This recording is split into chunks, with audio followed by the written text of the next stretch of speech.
চামড়া শিল্প খাত থেকে প্রায় প্রতি বছরই কমছে রপ্তানি আয়, ঘুরপাক খাচ্ছে $100 কোটি বা তার আশেপাশে।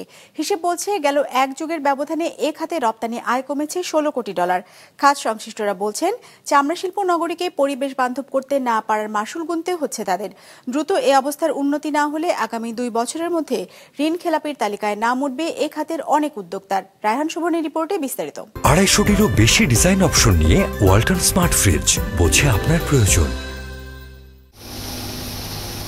তৈরি পোশাকের পর দেশের সবচেয়ে বড় রপ্তানি খাত চামড়া। একসময় রপ্তানি আয়ের দিক থেকে পোশাকের পরেই ছিল এ খাতের অবস্থান। তবে কয়েক বছর ধরে ধারাবাহিকভাবে ওঠানামা করছে এ খাতের আয়। তথ্য বলছে, চলতি বছরের জুলাই থেকে এপ্রিল 9 মাসে দেশের চামড়া ও চামড়াজাত পণ্য রপ্তানি থেকে আয় এসেছে $93 কোটি। আর 2024 সালে এ খাত থেকে আয় এসেছিল $97 কোটি, যেখানে 2012 সালে চামড়া রপ্তানি থেকে আয় এসেছিল $113 কোটি। সে হিসেবে এক যুগের ব্যবধানে এ খাতের আয় কমেছে $16 কোটি। যেহেতু কমপ্লায়েন্স নাই, আমাদের দিন দিন আমাদের ব্যবসা কিন্তু যে অবস্থা আছে ওখানে মিটমিট অবস্থা, যে কোনো সময় বন্ধ হয়ে যাওয়ার উপক্রম। আজকে যদি আমরা পুরো কমপ্লায়েন্সে যেতে পারি, আমাদের এই চামড়া শিল্পকে যেটা 1 বিলিয়নের ভিতরে ঘুরপাক খাচ্ছে, এটাকে 5 বিলিয়ন নেওয়া খুব কঠিন কিছু না, এটা খুব সহজ ব্যাপার। বাংলাদেশের চামড়া খাতের রপ্তানি আয় কমলেও বিশ্বে প্রতি বছরই বড় হচ্ছে এই শিল্পের বাজার। যুক্তরাষ্ট্রের 2টি গবেষণা প্রতিষ্ঠানের সমীক্ষা অনুযায়ী 2016 সালে বিশ্বে শুধুমাত্র চামড়াজাত পণ্যের বাজার ছিল $21,749 কোটি। 2024-এ যা ছিল $28,000 কোটি বেশি। আর 2033-এ এই বাজার গিয়ে পৌঁছাবে $55,000 কোটি। এমন পূর্বাভাস দিয়েছে সংস্থা দুটি। যদিও চলতি অর্থ বছরের জুলাই এপ্রিল শেষে দেশের চামড়াজাত পণ্যের রপ্তানি আয় এসেছে $82 কোটি মতো। প্রথমে স্ট্যান্ডার্ডস নাই, বিদেশে মার্কেটে বিক্রি করতে হলে ভালো স্ট্যান্ডার্ডের জিনিস দিতে হবে, খরচ বেশি, আমরা সেখানে করছি না। আবার লোকাল মার্কেটে কোনো স্ট্যান্ডার্ডসের বালাই নাই, আবার ট্যারিফ প্রোটেকশনের সুবিধা আছে, কাজে জিনিসের দাম বাড়ানো যায়। তো এই কারণে যেহেতু ডোমেস্টিক মার্কেট লুক্রেটিভ হয়েছে, খানিকটা ব্যবসা বাণিজ্য কিন্তু ডোমেস্টিক মার্কেটে কিন্তু বেড়েছে আর কি।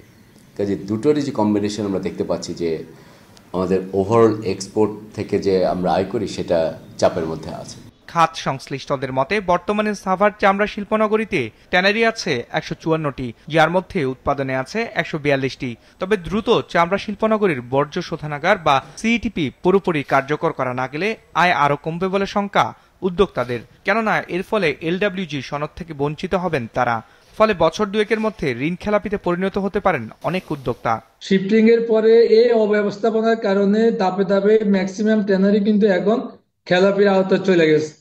এইভাবে যদি চলতে থাকে আগামী 1 বছর বা 1.5 বছর পরে চামড়া সেক্টরের সকল হাজারিবাগ, বিশেষ করে চামড়া শিল্পনগরী সাভারে ম্যাক্সিমাম ট্যানারি বন্ধ হয়ে যাবে। সাভারে যে টিইডিটা আছে, ট্যানার এস্টেট ঢাকা, এটাকে ঠিক করতে হবে, এটাকে ফাংশনাল করতে হবে, কমপ্লায়েন্সের দিকে নজর দিতে হবে এবং আমাদেরকে বিদেশি বিনিয়োগ খুঁজতে হবে।